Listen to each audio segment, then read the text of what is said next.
はい、皆さんこんにちは、なえさんです。ついに10月16日エスポジット発売しましたね。私もですね、ちょっと子供の習い事があって、出かけた先で何軒か大手家電量販店さん探したんですけども、手に入らなくて、もう困りに困って、車で50キロ離れた、馴染みの店に電話したら、なんとか準備できますよということでお返事いただいたので、そちらの方でなんとか入手してまいりました。で、今流れてる、回転してる画像がエスポジット、ノーマル状態のエスポジットの、前身ですね。予約とかあと事前に写真が、公表されてる段階で見たときは可変機構があるせいであんまかっこよくねえななんていう風に思ったりしちゃったんですけども、実際にこちら自分で作ってみて、手に持ってみるとかなりかっこいいですね。いやーもう相変わらずですけど、見る目がねえなと自分で見る目がねえなと思いながら作ってました。いやほんとこれノーマル状態でもすごくかっこいいです。で少し、ポーズも撮ってみたんですけれども、30ミニッツミッションズ全般に言えることだと思うんですけども、基本的にすごく足つき性が良くて、どんなポーズも思いのままな感じですね。ただこのエスポジットの場合、かかとの方の、足は面積広いんですけど、つま先が、ないんで、前傾姿勢とかあと前に重量物乗せたり、武器も出せたりするようなポーズはやっぱり厳しかったですね。それでも他のプラモとかフィギュアなんかに比べればこれぐらい動いて、しかも足つき性バッチリで立つっていうのはやっぱりさすが 30mm シリーズだなと、そんな風に思いました。で、今回はですねこのエスポジットを使用しまして、私なりにかっこいいなと思えるような飛行機タイプからロボットタイプに差し替えなしで変形すると。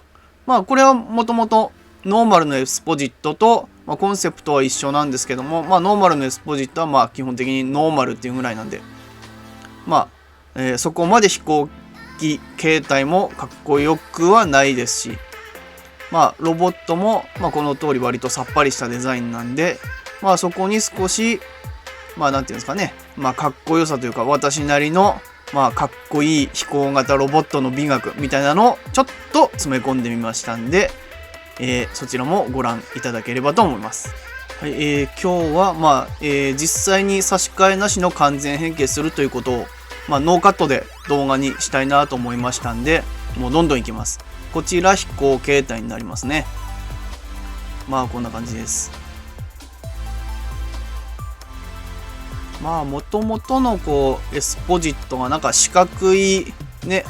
ブロックユニットにちょっとトゲトゲしいシールドとかあと鉄砲がついて四角いのがただ飛んでるだけみたいな雰囲気のマシンでしたし、あとやっぱりエアファイターと合わせてミキシングっていうことで紹介してる人も多かったんですけど、インターネット上では多かったんですけども、私も例に漏れずエアファイター、エアファイターの部品って実はパーツってほとんど使ってないんですけども、エアファイターととりあえず、ミキシングしてみました。そんな感じで皆さんミキシングされてる中で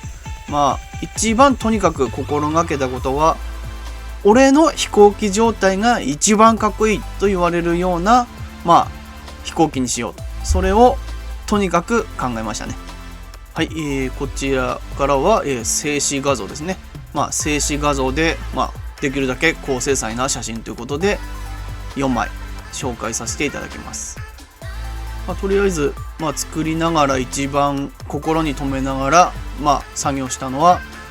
飛行機状態でも武装なしですね。武装なしの飛行機状態でもかっこよく見せたいということにとにかく、心を砕いてミキシングしました。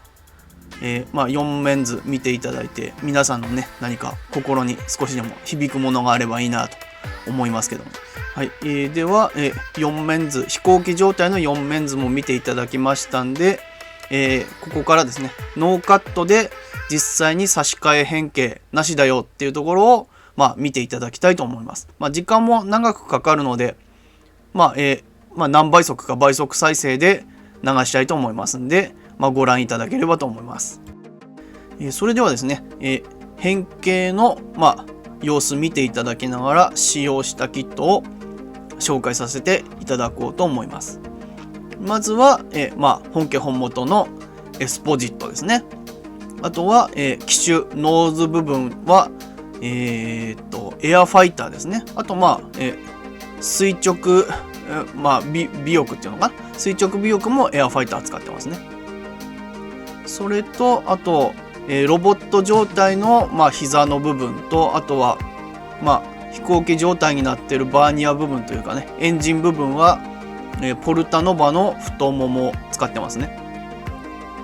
あとは主翼ですね。主翼はエアファイターに似てるんですけども、エアファイターではなくてアルトの飛行専用ですね。飛行用のアルトの羽使ってます。これエアファイターのでもいいんじゃないの、もしくはみんなエアファイターの使ってるよって思われるかもしれないんですけども、エアファイターのやつは私も使ったんですけども、ちょっとエアファイターの翼ってデザインがくどいんですよね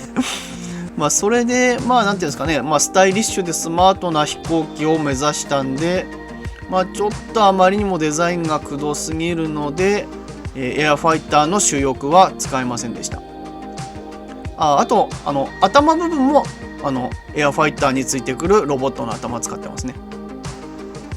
あとは、翼に積んでるミサイルはオプションパーツセット2かな。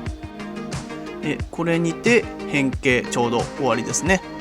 次は、ロボット状態の、360度映像です。また動画見ていただきながら、少し解説させていただければと思うんですけども、一番この変形合体機構を、まず考えてて苦心した点はですね、飛行機の、機種ノーズ部分を、胴体にジョイントして、可変機構の、一番、この機体に対して難しい、変形機構を積んでるわけじゃないんですけども、一番苦心したところは、ノーズ部分を、ロボット状態になった時には隠して、飛行状態になった時には、できる限りスマートな飛行機形状にするということで、この可変機構一番苦心したんですけども、その可変機構に使ってるパーツは、30mm 買えば必ず余る、ランナーですね。ランナーの L 字部分を切り取って2個使いましたし、あとは、ジョイントのアーム部分は、ポルタノバ宇宙用から取りました。ポルタノバ宇宙用のなんかさっとした飾りですよね。宇宙っぽい雰囲気を出すようにアームのような飾りがついてくるんですけども、それを使用してます。ロボット状態の全身像と、あとは使用したキットの説明は、これくらいにしたいと思います。次からは、より変形機構ですとか、あと組み合わせ、見ていただくために3面図紹介していきたいと思います。はい、翼は、デルタ翼にしてます。今改めて考えればいろいろ翼をマウントする場所も思いつくんですけれども、ミキシングしてる途中には足に、翼をマウントすることにしてしまったんで、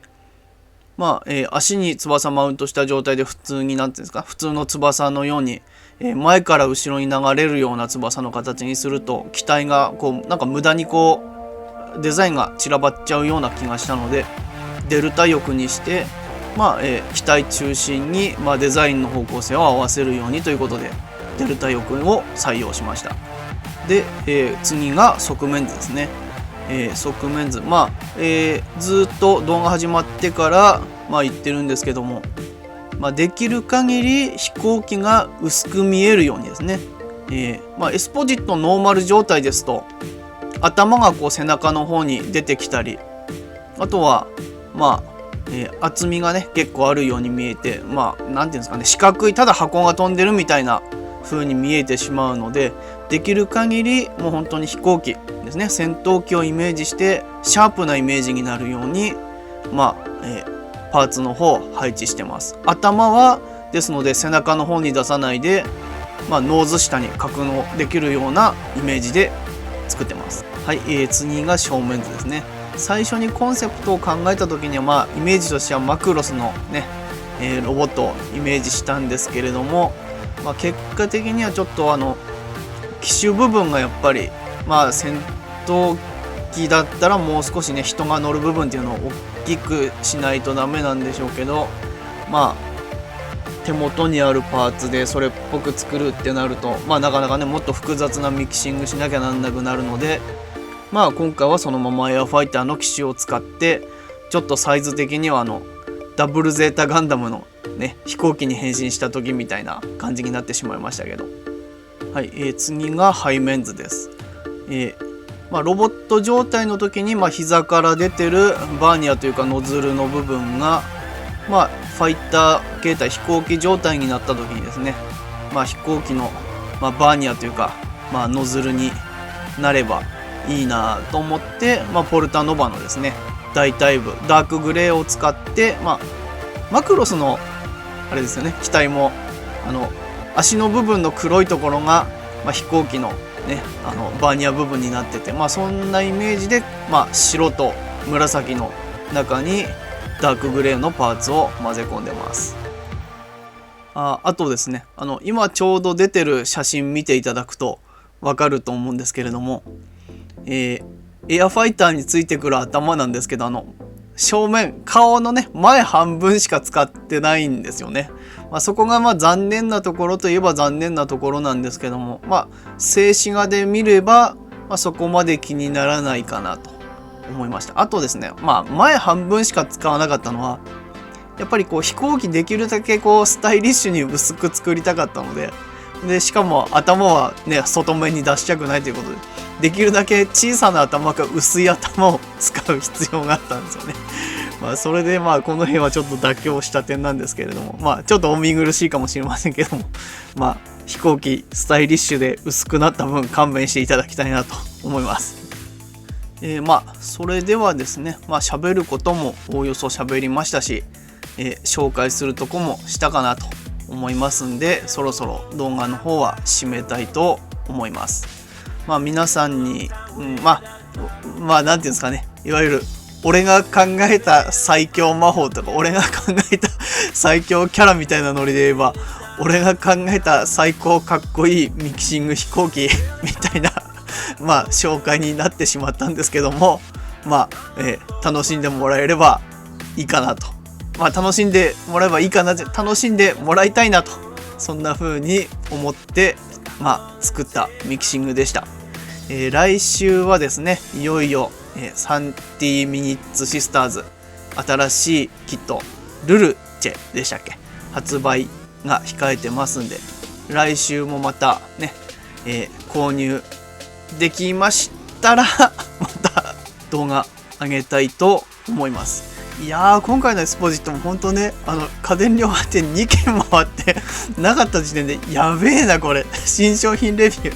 できねえぞこれと思いながらね、なんとか顔なじみの模型屋さんにね、ちょっと遠かったんですけどもね、出先から遠かったんですけども行ったらなんとかありますよということで購入できたんで、本当ラッキーでしたね。本当助かった。それでは皆さん、今回もご視聴いただきありがとうございました。なりさんでした。さようなら。